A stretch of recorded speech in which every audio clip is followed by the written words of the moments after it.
আদর্শ সমাজ রাষ্ট্রকর্মী রাসূল সাল্লাল্লাহু আলাইহি ওয়াসাল্লাম আমাদের করণীয় শীর্ষক আজকের এই সেমিনার জাতীয় উলামা শাখা ইমাম পরিষদ উত্তর পশ্চিম থানা ঢাকা মহানগরের উত্তরে আয়োজনে এখানে আমাদের শীর্ষ দুজন মুরব্বী আছেন। জাতীয় উলামা শাখা ইমাম পরিষদের অন্যতম উপদেষ্টা মুফতি সৈয়দ ফয়জুল করিম সাহেব চরমনাই হাফিজাহুল্লাহ, আমাদের সকলের শ্রদ্ধা বাংলাদেশের শীর্ষস্থানে আল্লামা মুফতি মিজানুর রহমান সাঈদ হাফিজাহুল্লাহ, ওনারা আলোচনা করবেন। আমি 2-4 মিনিটের সংক্ষিপ্ত 2-4টা কথা বলে শেষ করব। আল্লামা ইবনে খালদুন রাহিমাহুল্লাহর কথা আমরা সবাই কম বেশি জানি। আল্লামা ইবনে খালদুন রাহিমাহুল্লাহ সিয়াসাতকে বলেন বা রাষ্ট্রকে বলেন 3 ভাগ করেছেন। একটা হলো সিয়াসাতুত তাবঈয়া বা যেটা হলো আইয়ামে জাহিলিয়াতে গোত্র সিস্টেম ছিল, অর্থাৎ মানুষের তবিয়ত যার যেটা মন চায় এভাবে রাষ্ট্র পরিচালনা করা। আরেকটা তিনি করেছেন সিয়াসাতুল মুলকিয়া, মানে যেমন আমরা ডেমোক্রেসির কথা বলতে পারি, অর্থাৎ অধিকাংশ জনসাধারণ যেটা চায় সেই অনুযায়ী রাষ্ট্র পরিচালনা করা। আরেকটা হলো ইমারাতুল ইসলামিয়া অথবা আল খিলাফা। এখানে একটা বিষয় হলো খিলাফা হয় বৈশ্বিক বিশ্বকেন্দ্রিক, মানে পুরো পৃথিবীতে দুটো ভাগ হবে, এক ভাগে মুসলমান আরেক ভাগে হলো কাফেররা থাকবে, যেটা আমরা খেলাফতের রাশিদার আমলে দেখেছি।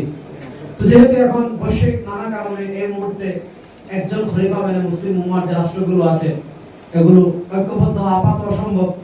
এজন্য আমরা আফগানিস্তানেও দেখেছি আমাদের তালিবানরা আলিমারাতুল ইসলামিয়া ইসলামী রাষ্ট্র ঘোষণা দিয়েছে।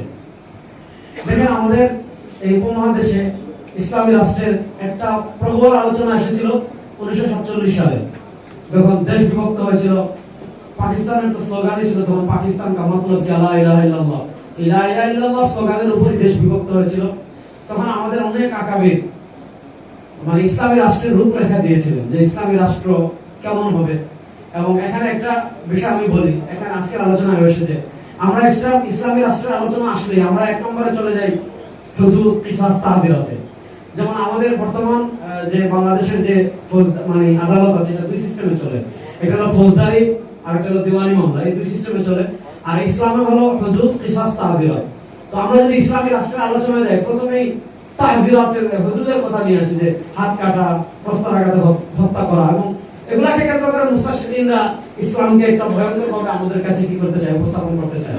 তখন আমাদের অনেক আকাবির ইসলামী রাষ্ট্রের রূপরেখা কেমন হবে, রাসূল সাল্লাল্লাহু আনিত ফর্মুলা বা ইসলামের ফর্মুলা যদি আমরা রাষ্ট্র পরিচালনা করি এটা ফর্মুলা কি হবে, আমাদের আল্লামা মুফতি মিজানুর রহমান সাঈদ হাফিজাহুল্লাহ এটা আমাদের আরো ভালো জানবেন। আমাদের শাইখুল ইসলাম হুসাইন আহমদ মাদানী রাহিমাহুল্লাহ আমাদের শাগির্দ ছিলেন আল্লামা মুশাইখ বায়ানপুরী রাহিমাহুল্লাহ। হয়তো আপনাদের সাথে শাইখের দেখা হয়েছে আমি জানি না, বাকি না হওয়ার সম্ভাবনা বেশি। উনি একটা কিতাব লিখেছিলেন ওই সময় ফাতহুল কারীম ফি সিয়াসাতিন নবীল আমিন। এখানে আমাদের যে গুণে ধরা সমাজ, যেমন ধরেন আমরা অর্থনীতিতে যদি ইসলাম প্রতিষ্ঠা করতে পারি, ব্যাংকিং সিস্টেমে যদি আমরা মনে করি যে আজকে যে সমাজ ব্যবস্থা বা বাংলাদেশে যে বিশ্বব্যাংক কেন্দ্রিক পুঁজিবাদ কেন্দ্রিক অর্থনৈতিক যে অবস্থা আমাদের সমাজে তৈরি হয়েছে, এখানে ইসলামী ব্যাংকিং আসলে আদৌ সম্ভব না। এটা এক পর্যন্ত সেকুলারিস্টদের কথা বলেন বা মুস্তাশরিকদের একটা ধারণা ছিল, কিন্তু এই ধারণায় প্রবল আঘাত করেছে শাইখুল ইসলাম জাস্টিস মুফতি মুহাম্মদ তাকি উসমানী হাফিজাহুল্লাহ।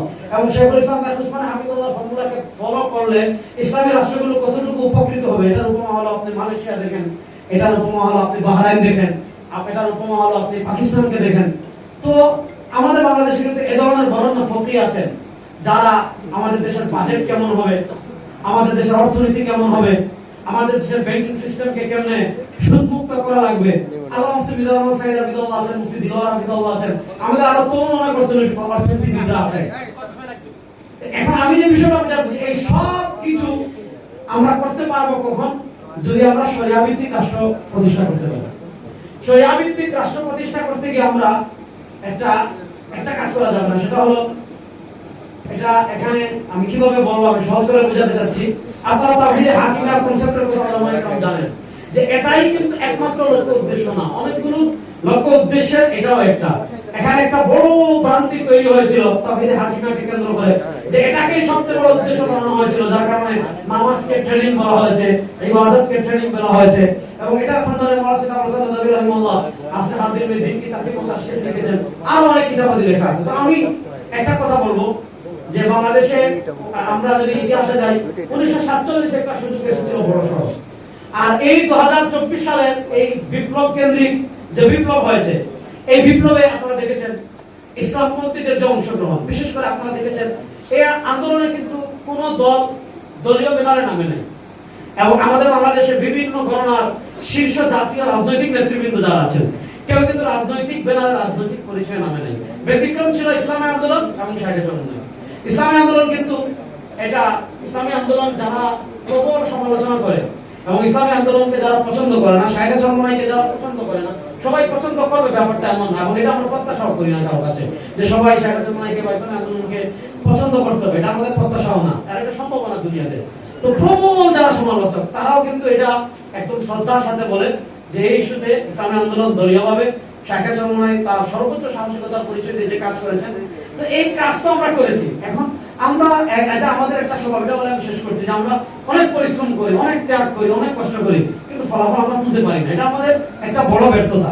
এজন্য আমি অনুরোধ করে শেষ করবো যে আমাদের এই অংশগ্রহণের কারণে 1971 কি হয়েছে আসলে আমি জানি না, কিন্তু 2024-এ তো আমি শাহেদ চরমনাই যতদিন ঢাকা ছিলেন আমি সাথে ছিলাম। এমন হয়েছে যে আমি যদি কিছুক্ষণের জন্য গিয়েছি, শাহেদ ফোন দিয়েছি তুই কই তাড়াতাড়ি আয়, তো আমি তো কাছ থেকে দেখেছি। এই যে একটা দেখার কারণে আমার একটা সন্দেহ হয়েছে যে আসলে এমন হতে পারে যে 1971-এ আমাদের ইসলামপন্থীদের ভূমিকা অনেক বড় ছিল, বাস্তব ছিল, পটিয়া মুক্তিযুদ্ধের কেন্দ্র ছিল, চরমনাই মুক্তিযুদ্ধের আশ্রয় কেন্দ্র ছিল, এমন বহু ইতিহাস আছে। হয়তো এভাবে বিকৃত করা হয়েছে যে মিডিয়া ছিল না। তো এই যে আমরা একটা বিশাল ত্যাগ দিলাম, এবং আপনি দেখেন যতজন শহীদ হয়েছে আপনি তালিকা করেন, একজন শাহবাগীর নাম পাবেন না, একজন বামের নাম পাবেন না, একজন রামের নাম পাবেন না, সবার তালিকায় মুসলমান পাবেন যারা ইসলাম প্র্যাকটিস করে। হাসপাতালগুলোতে যান, যারা আহত হয়েছে একজন শাহবাগী পাবেন না, একজন আসিফ পাবেন না, সব ইসলামকে প্র্যাকটিস করে।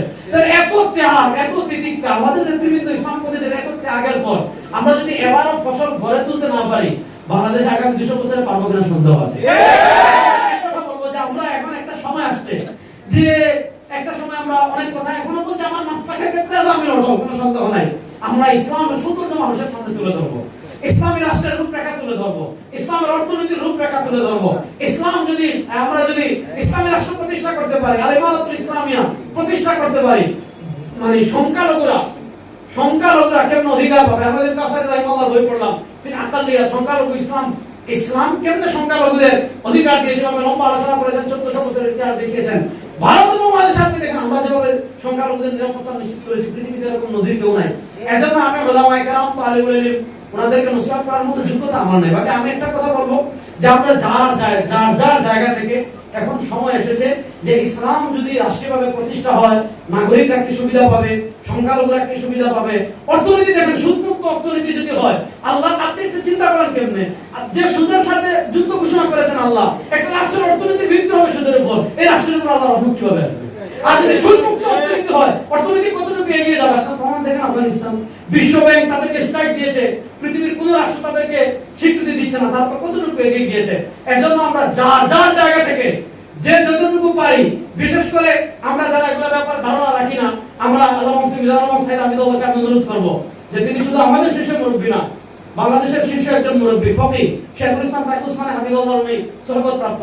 শেখুল ইসলাম তাইয়ুব উসমানী হাফিজাহুল্লাহ যেমন কঠিন সময় পাকিস্তান ওলামায়ে কেরামকে নেতৃত্ব দেন, দিক নির্দেশনা দেন, ইমামতের শরীয়তে আসলে মানুষের কাছে কি কি সৌন্দর্য ইসলামের ফুটে উঠবে, এই ব্যাপারে আপনারা একটা গাইড তৈরি করেন, এই ব্যাপারে আপনারা একটা ছোট পুস্তিকা বা কোনো একটা তৈরি করেন। আমরা ইনশাআল্লাহ জাতীয় উলামা শাইখ ইমাম পরিষদের মাধ্যমে আমরা আমাদের চ্যানেল ব্যবহার করে বাংলাদেশের প্রত্যেক ইমাম এবং বক্তার কাছে পৌঁছে দেব ইনশাআল্লাহ।